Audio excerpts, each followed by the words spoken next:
France, le zéro déchet, une suite logique. En France, seulement 26% des emballages en plastique sont recyclés. Brent Lewin, Bloomberg via Getty Images. Dimanche 12 août, le gouvernement annonçait des nouvelles mesures pour limiter l'utilisation du plastique en France. Mais pour de plus en plus de Français, la démarche écologique est déjà à un stade supérieur. Au lieu de recycler les déchets plastiques, ils préfèrent ne pas en produire du tout. Reportage. Dans une grande boutique au pied de la basilique du Sacré-Cœur à Paris, une trentaine de personnes attendent le début de la conférence « Initiation au zéro déchet ».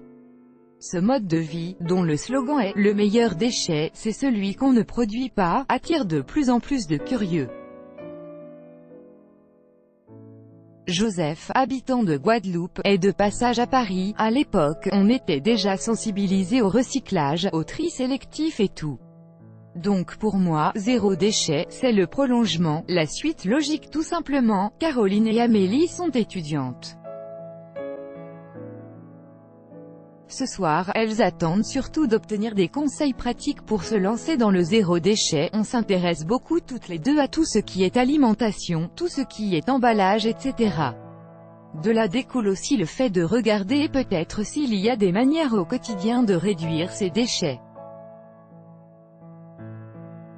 Je ne dis pas que je vais arriver au zéro déchet, mais déjà je pense qu'ils vont nous donner quelques astuces qui doivent être assez simples à réaliser. Je fais ma part, mais dans le public, il n'y a pas que des novices.